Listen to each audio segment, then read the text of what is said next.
Pakistan super লিগের আসন্ন মৌসুমকে সামনে রেখে বাংলাদেশি ক্রিকেটারদের জন্য খুলে গেছে বড় সুযোগের দরজা। এবারে নিলামে একসঙ্গে এত সংখ্যক বাংলাদেশের নাম ওঠা নিজেই একটি গুরুত্বপূর্ণ বার্তা দিচ্ছে আন্তর্জাতিক ফ্র্যাঞ্চাইজি ক্রিকেটে। বাংলাদেশের বাজার ধীরে ধীরে শক্ত অবস্থান তৈরি করছে। তারই সবচেয়ে বড় উদাহরণ মুস্তাফিজুর রহমান। নিলামের আগেই সরাসরি চুক্তিতে লাহোর কালান্ডার্স দলে জায়গা করে নিয়েছেন বাঁহাতি এই পেসার। পিএসএল এর মতো প্রতিযোগিতামূলক লিগে সরাসরি চুক্তি পাওয়া মানে আন্তর্জাতিক ফ্র্যাঞ্চাইজিগুলোর আস্থার জায়গায় মুস্তাফিজ এখনও বাংলাদেশের অন্যতম ভরসা। নিলামের তালিকায় থাকা বাংলাদেশিদের মধ্যে সবচেয়ে উচ্চ মূল্যের ক্যাটাগরিতে আছেন সাকিব আল হাসান, মুশফিকুর রহিম ও জাকির হাসান। প্রত্যেকে নিজেদের নাম তুলেছেন 2,20,00,000 পাকিস্তানি রুপি মূল্যে। অভিজ্ঞতা, বহুমাত্রিক দক্ষতা ও আন্তর্জাতিক মঞ্চে দীর্ঘদিনের পারফরমেন্স সব মিলিয়ে সাকিব ও মুশফিকের এই মূল্যায়ন খুব একটা অপ্রত্যাশিত নয়। জাকির হাসানের নাম এই ক্যাটাগরিতে থাকা অবশ্যই ইঙ্গিত দিচ্ছে তরুণদের প্রতিও ফ্র্যাঞ্চাইজিগুলোর আগ্রহ বাড়ছে। 1,10,00,000 পাকিস্তানি রুপির ক্যাটাগরিতে রয়েছে বাংলাদেশি ক্রিকেটারদের বড় একটি অংশ। এই তালিকায় আছেন লিটন কুমার দাস, মেহেদী হাসান মিরাজ, নাজমুল হোসেন শান্ত, তাসকিন আহমেদ, তাওহিদ হৃদয়, হাসান মাহমুদ, রিশাদ হোসেন। যেখানেই অন্যায় অনিয়ম সেখানেই চলুক প্রতিবাদ। অ্যাটম খাও, চাপার জোর বাড়াও।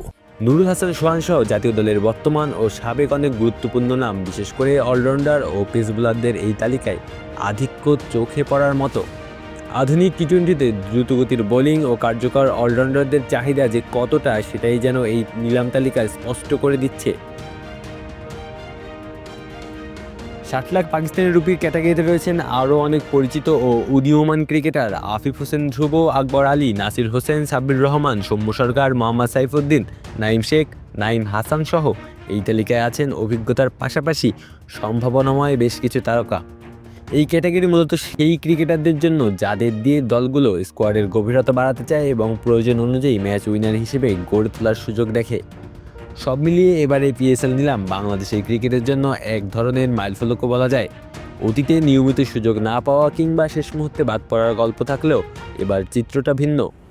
সরাসরি চুক্তি, বড় তালিকা ও নানান ক্যাটাগরিতে বাংলাদেশিদের উপস্থিতি প্রমাণ করছে আন্তর্জাতিক টি-20 সার্কিটে বাংলাদেশের ক্রিকেটাররা এখন আর উপেক্ষিত নয়। এখন দেখার বিষয় নিলামের টেবিলে কারা কারা দল পান এবং মাঠে নামার সুযোগ পেলে কে কতটা নিজের সামর্থ্যের প্রমাণ দিতে পারেন। পিএসএলের এবারের আসর তাই বাংলাদেশের ক্রিকেট প্রেমীদের জন্য আলাদা আগ্রহের জায়গা হয়েই থাকছে। আলো আসি তালুকদার, অন ফিল্ড।